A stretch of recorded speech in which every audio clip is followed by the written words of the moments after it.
Assalamualaikum warahmatullahi wabarakatuh. Halo mahasiswa sekalian. Kali ini kita akan membahas materi tentang metabolit sekunder.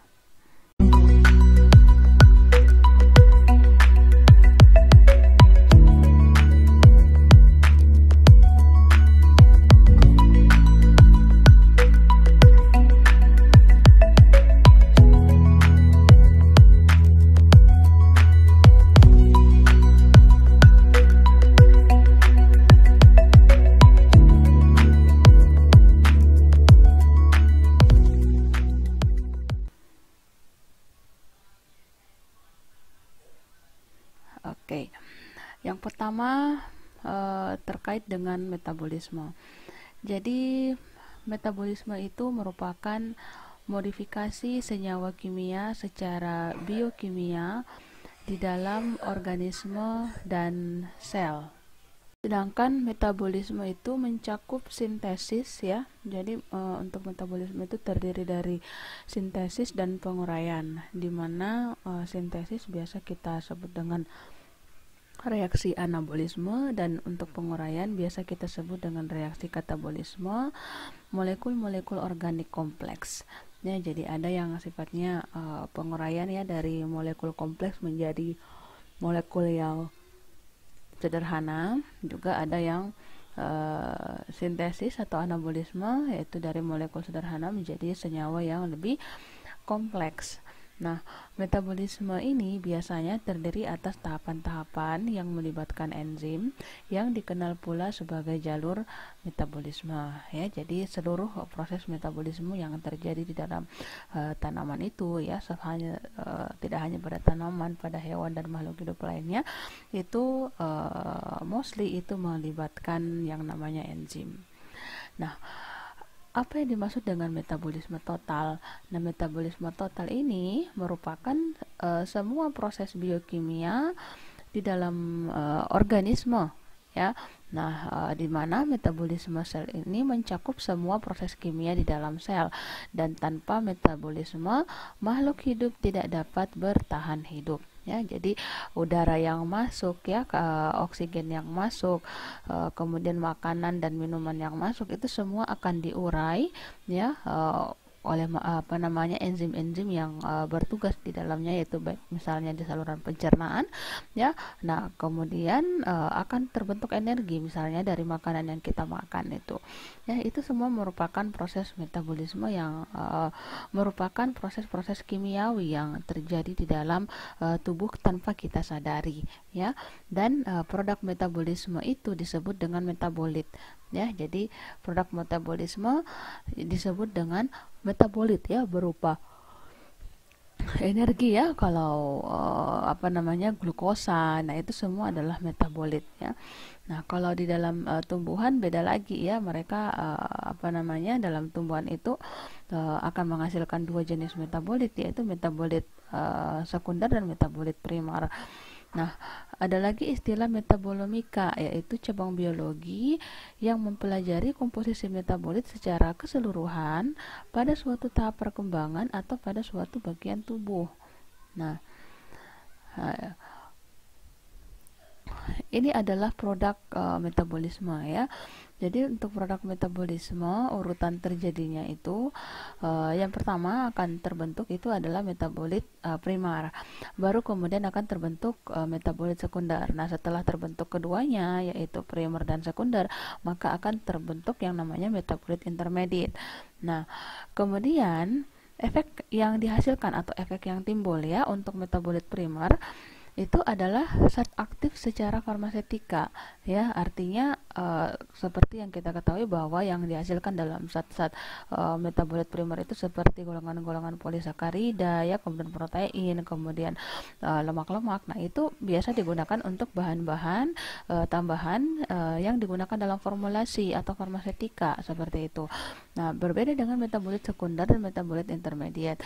Terlebih lagi dengan metabolit sekunder. Nah, kalau untuk metabolit sekunder ini adalah efek yang timbul merupakan zat-zat aktif secara farmakologi farmakologi ya, seperti efek antibakteri dari flavonoid misalnya, atau efek antibakteri dari golongan alkaloid ya. Nah, itu semua adalah zat-zat yang aktif secara farmakologi. Nah, untuk isolasinya itu ada dua ya. Kita bisa mengisolasi zat aktif dan kita juga bisa mengisolasi zat inert ya. Zat yang aktif secara farmakologi dan juga zat yang inert artinya tidak mempunyai efek secara farmakologi ya. Untuk zat yang aktif secara farmakologi ya kita bisa misalnya isolasi kurkumin ya, isolasi kafein, isolasi bromelin dan sebagainya. Kemudian untuk yang zat inert ya kita isolasi golongan zat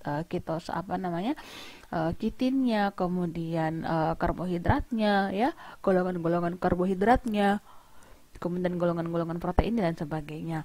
Kemudian untuk status keberadaannya ini bisa dilacak melalui genuin dan secara artefak. Nah, berdasarkan pembentukannya ada perbedaan di sini antara metabolit primer dan metabolit sekunder. Kalau metabolit primer itu merupakan senyawa yang esensi untuk kehidupan pertumbuhan normal, perkembangan dan reproduksi dari tanaman itu sendiri. Ya, jadi kalau tidak ada metabolit primer ini, maka tidak akan terjadi pertumbuhan, tidak akan terjadi perkembangan dan reproduksi pada tanaman. Ya, nah metabolit primer ini berupa enzim fisiologis yang menghasilkan energi ya, misalnya karbohidrat ya. Jadi dari proses metabolisme yang terjadi, yang dihasilkan itu adalah zat-zat yang dibutuhkan untuk hidup ya, seperti karbohidrat ya. Kemudian ada juga yang terlibat langsung dalam fungsi fisiologis normal ya. Nah, contohnya itu adalah protein dan enzim ya. Dari metabolit primer ini dihasilkan protein dan enzim yang terlibat langsung dalam fungsi fisiologis normal ya. Kita tahu bahwa metabolisme sel di dalam tubuh kita juga mostly dipengaruhi oleh yang namanya enzim ya, di mana reaksi-reaksi biokimia itu mostly bisa terjadi karena adanya enzim di dalam tubuh. Nah, kemudian metabolit primer ini terletak di dalam organisme atau sel ya, terletak dalam organisme atau sel, dan contohnya itu berupa glukosa ya. Kemudian asam-asam organik sederhana, asam lemak, protein, hormon, dan enzimnya. Seperti kita ketahui ya bersama bahwa di pelajaran farmakologi atau di pelajaran biokimia itu semua zat-zat ini atau sel-selnya ini emang sangat berperan dalam proses metabolisme di dalam tubuh. Nah, bagaimana dengan metabolit sekunder? Nah, metabolit sekunder ini diproduksi hanya untuk menunjang kehidupan ya, namun tidak vital. Jadi meskipun tidak dihasilkan, tetap saja tanaman itu akan bisa hidup ya. Nah, makanya dikatakan tidak vital. Dan perbedaan lainnya itu adalah metabolit sekunder ini memiliki aktivitas farmakologi dan biologi ya, seperti terpenoid, alkaloid, dan flavonoid, sehingga metabolit sekunder inilah yang kemudian banyak diisolasi oleh para peneliti dan banyak diteliti ya, bahkan dari skala simplicia atau ekstraknya saja itu sudah diteliti secara ilmiah dan pasti memiliki aktivitas farmakologi ya, secara aktivitas farmakologi dan biologis ya, seperti itu. Dan inilah yang nanti akan kemudian kita bahas lebih lanjut. Nah, kemudian berdasarkan sifatnya dari metabolit itu, nah zat aktifnya yang memiliki sifat zat aktif yaitu suatu senyawa kimiawi yang terdapat di dalam suatu sumber alami, umumnya tumbuhan, yang memberikan sifat khusus dan karakteristik dari tanaman sumber tersebut ya. Jadi dari suatu senyawa yang dimiliki oleh tanaman tersebut, inilah yang menjadi karakteristik tersendiri dari tanaman itu sendiri ya. Jadi misalnya rimpang kunyit ya, dari rimpang kunyit ini sudah diisolasi senyawa aktif yang bernama kurkumin ya, dan ini sudah merupakan karakteristik dari tanaman tersebut, seperti itu. Nah, kemudian yang kedua adalah zat inert ya. Nah, zat inert ini dia tidak bereaksi secara kimiawi ya, seperti golongan-golongan karbohidrat itu ya, polisakarida. Nah, itu zat inert. Makanya untuk zat-zat inert ini tadi sebelumnya di slide sebelumnya itu rata-rata itu digunakan untuk bahan tambahan ya, sebagai eksipien atau sebagai adjuvan dalam formulasi sediaan kefarmasian ya, ataukah misalnya untuk formulasi pangan ya atau minuman ya, seperti itu, karena dia tidak mempunyai efek farmakologi atau tidak bereaksi secara kimiawi, berbeda dengan zat aktif ya. Untuk zat aktifnya ini rata-rata pasti akan dibuat produk sediaan obat, baik itu obat tradisional maupun obat modern ya, apabila telah diisolasi. Nah, keanekaragaman metabolit ya, untuk secara struktur kimianya ini ada yang namanya senyawa-senyawa fenolik ya, kemudian ada senyawa-senyawa terpenoid, kemudian asam-asam organik, lipid-lipid dan turunannya, senyawa-senyawa nitrogen ya seperti alkaloida, kemudian ada senyawa-senyawa sakarida dan turunannya, dan juga makromolekul lainnya ya, yang baik yang memiliki aktif secara farmakologi maupun tidak.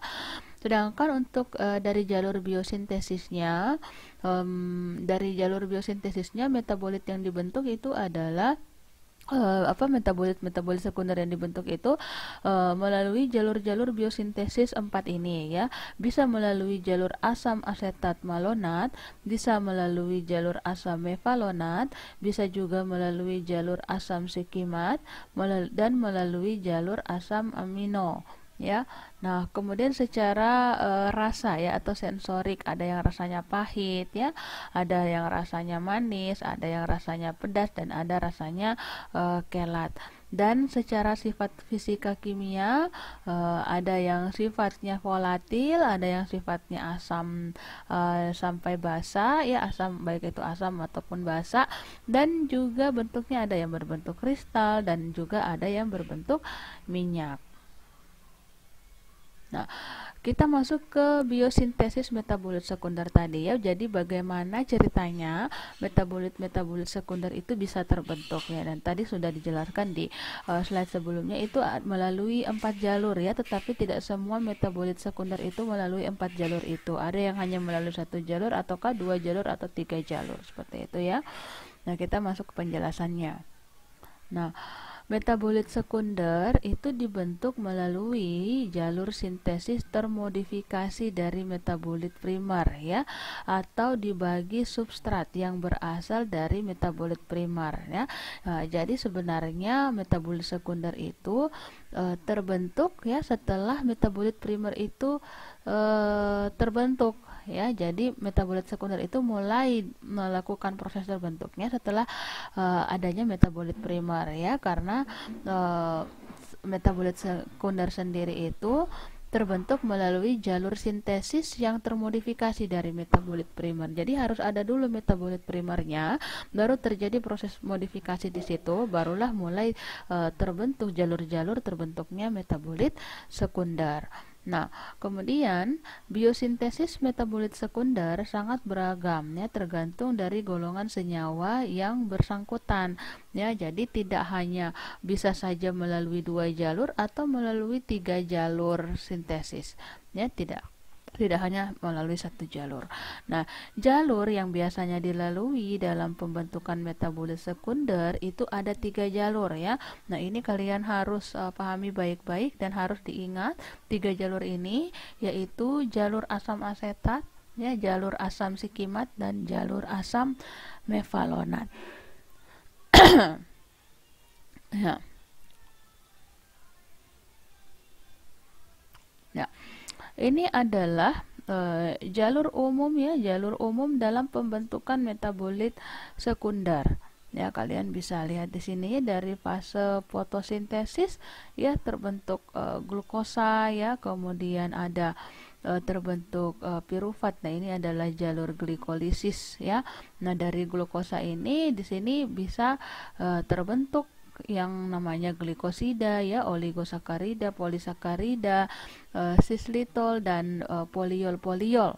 Nah, kemudian kita lihat dari jalur yang piruvat ini ya, kemudian di sini ada asetil koenzim A. Ya, dari asetil koenzim A di sini oleh malonil koenzim A ini ada dihasilkan poliketida ya, kemudian ada asam-asam lemak dan wax. Kemudian ini ada IPP. Ya, kita lihat IPP itu adalah isopentenyl difosfat.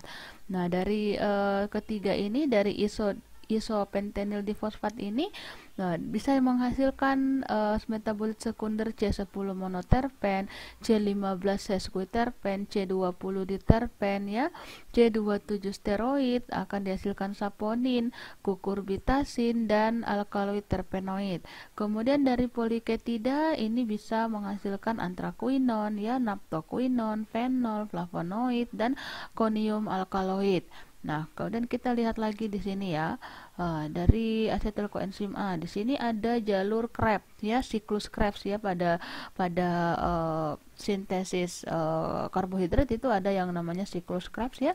Nah, masuk di sini ya sitrat berubah menjadi oksiglutarat, suksinat, malatat dan oksal asetat. Nah, kita lihat tanah yang ini ya akan menghasilkan aspartat, kemudian menghasilkan lisin ya. Dari lisin ini kemudian akan dihasilkan alkaloid piperidin, alkaloid lupin ya, alkaloid sedum dan NPAA. Nah, NPAA ini adalah non protein amino acid. Kemudian dari aspartat ini juga bisa dihasilkan pirimidin dan non protein amino acid. Nah, kemudian dari oksoglutarat ya, dari oksoglutarat ini akan dihasilkan glutamat dan glutamin. Nah, dari sini bisa terbentuk alkaloid purin dan non protein amino acid. Kemudian dari ornitin ya terbentuk arginin. Nah, ada arginin, kemudian bisa terbentuk alkaloid pyrrolizidin dan tropan alkaloid dari ornitin ini terbentuk alkaloid tropan, alkaloid coca dan alkaloid nikotiana ya. Jadi sebenarnya ini dari jalur metabolit primer yang kemudian setengah-setengah itu ya, dari jalur metabolit primer ya belum terpotong-potong ya, ini dari sini ini terbentuk ini ya, dari sini bisa terbentuk ini, dari sini bisa terbentuk ini, dari sini ya terbentuk ini gitu. Nah, bagaimana dengan biosintesis yang keduanya ya? Nah, ini adalah jalur skimat ya. Nah, ini adalah fase fotosintesis. Nah, jadi dari eritros 4 fosfat dan fosfofenol piruvat ya, dari di sini ada menghasilkan asam galat. Nah, ini akan menghasilkan metabolit sekunder tanin. Nah, ini adalah masuk ke jalur skimat. Nah, skimat dari korismat. Nah, ini bisa menghasilkan naptoquinon dan antraquinon. Kemudian dari korismat ini antranilat ya, ini menghasilkan alkaloid akridon. Nah, ini dari L-triptopan, ini bisa menghasilkan L-triptopan ya. Nah, ini ada sintesis striktosidin ya, bisa menghasilkan alkaloid indol, kemudian glukosinolat, kemudian non protein amino acid, amin dan auksin. Ini juga dekarboksilase triptopan. Nah, kemudian kita lihat dari jalur sini lagi ya, dari korismat, prepenat ya, arogenat. Dari sini L-tirosin dan L-penilalanin ya. Nah, jadi oleh penilalanin amonia liase ya dibantu oleh enzim PAL dan enzim CHS ini kalkon sintase. Senyawa-senyawa ini bisa menghasilkan metabolit sekunder. Dari jalur ini bisa menghasilkan metabolit sekunder yaitu alkaloid isoquinolon, fenilpropanoid, flavonoid, sitebens dan katekin, lignin, lignan, kumarin, puronokumarin, cyanogenik glikosida, glukosinolat, quinon dan non protein amino acid. Nah, seperti itu ya. Jadi untuk jalur biosintetiknya ya, kalau untuk pentosa ini bisa menghasilkan glikosida dan polisakarida. Kalau asam skimat itu bisa menghasilkan senyawa fenol, tanin, alkaloid aromatik. Kalau dari jalur asetat malonat itu bisa menghasilkan fenol dan alkaloid. Sedangkan untuk jalur mevalonat itu bisa menghasilkan senyawa terpen, steroid dan alkaloid. Nah, Penyadapan metabolit dari proses fotosintesis, glikolisis, dan siklus Krebs yang merupakan proses menghasilkan energi ya, sehingga menyediakan zat intermediate untuk biosintesis metabolit sekunder. Seperti itu. Ya, jadi sudah jelas ya bahwa untuk menghasilkan metabolit sekunder itu juga dihasilkan dari jalur terbentuknya metabolit primer. Nah, struktur penting yang digunakan dalam biosintesis metabolit sekunder itu berasal dari asetil koenzim A, ya, kemudian asam sikimat, kemudian asam mevalonat, dan 1-deoksilulosa 5-fosfat. Nah, ini harus diingat baik-baik ya. Nah,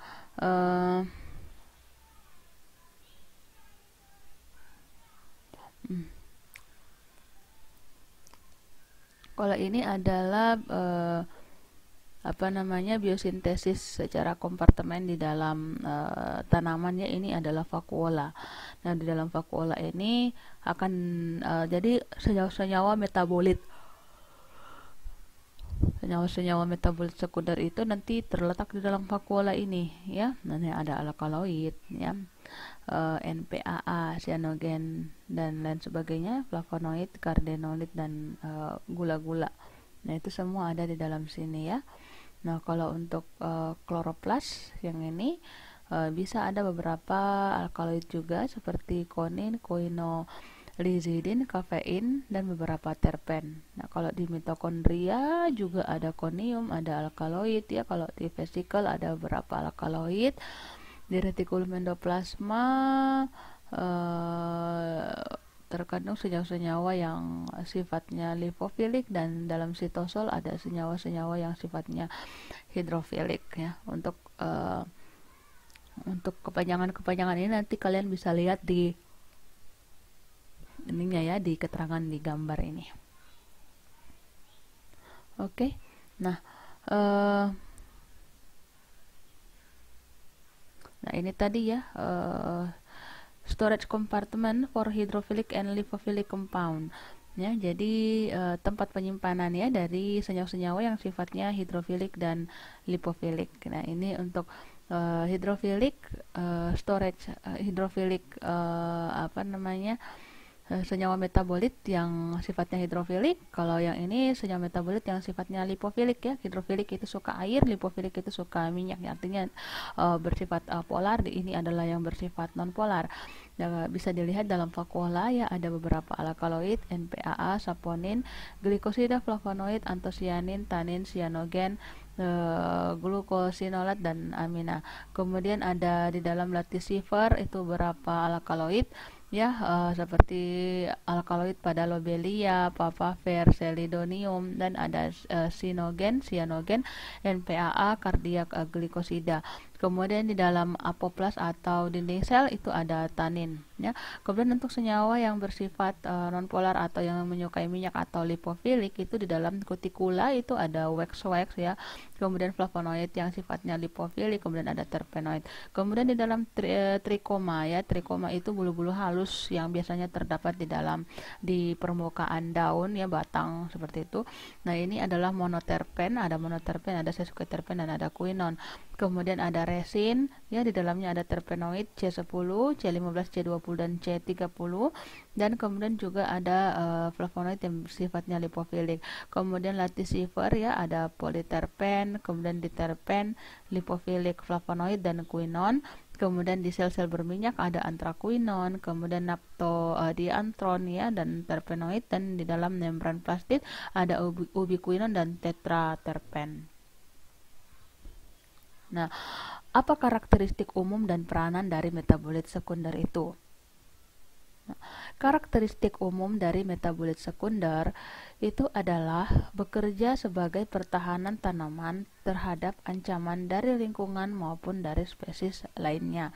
Ya, jadi dia berfungsi sebagai media adaptasi ya, media adaptasi bagi tanaman dari pertahanan dan ancaman dari lingkungan ya, seperti itu.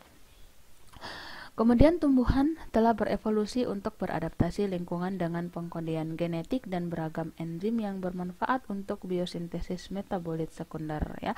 Apalagi kalau tanaman itu baru dipindahkan misalnya habitatnya ya, harus beradaptasi di lingkungan yang baru ya, tentunya metabolit sekunder ini akan banyak dihasilkan oleh tanaman tersebut ya, seperti itu. Kemudian karakteristik umum lainnya itu tidak bersifat esensial untuk pertumbuhan atau metabolisme normal ya, jadi meskipun metabolit sekunder itu tidak dihasilkan, tetap tanaman itu bisa hidup dan bertumbuh. Nah, kemudian spesifik untuk genus ya, spesies bahkan strain tertentu.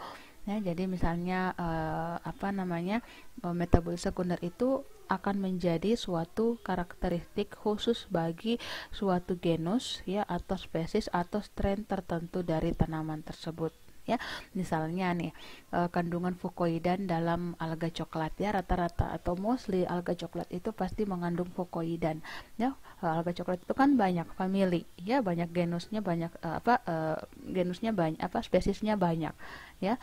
Nah, tapi pasti di dalamnya itu ada alga coklat ya, itu sudah ada fukoidan ya. Untuk alga coklat itu sudah menjadi karakteristik khusus bagi famili alga coklat atau genus alga coklat.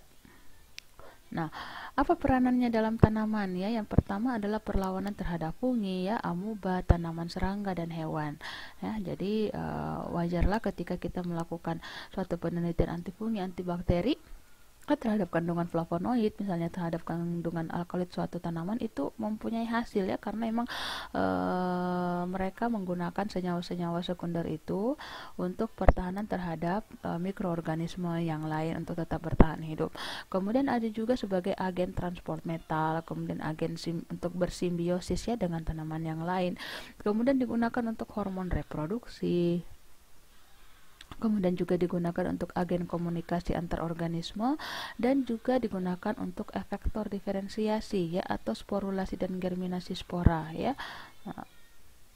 Nah, apa peranannya untuk manusia? Nah, peranannya untuk manusia, metabolit sekunder ini bisa diekstraksi atau diisolasi untuk digunakan dalam kesehatan ya. Misalnya digunakan untuk antibiotik ya, kemudian untuk inhibitor enzim, kemudian digunakan untuk senyawa-senyawa untuk meningkatkan sistem imun ya, atau imunomodulator, kemudian digunakan untuk senyawa antitumor ya, kemudian digunakan sebagai faktor untuk meningkatkan pertumbuhan ya, bagi tanaman maupun hewan ya. Jadi sangat banyak manfaat di bidang kesehatan. Kemudian bisa juga untuk nutrisi ya, yaitu untuk nutraceutical dan juga untuk pigmen-pigmennya. Pigmennya juga bisa diambil ya untuk dimanfaatkan. Nah, kemudian untuk meningkatkan produktivitas dari pertanian ya, bisa kemudian digunakan feromon ya, ataupun hormon-hormonnya atau senyawa lain yang bisa digunakan untuk pestisida ya, untuk insektisida, dan untuk digunakan sebagai efektor atau faktor untuk berkompetisi secara ekologi dan bersimbiosis, dan juga bisa menggunakan feromonnya ya untuk meningkatkan produktivitas pertanian. Nah, untuk klasifikasi senyawa metabolit sekunder itu diklasifikasikan menjadi 3 golongan, yaitu ada golongan terpen dan terpenoid, ada golongan fenol, dan ada juga golongan alkaloid.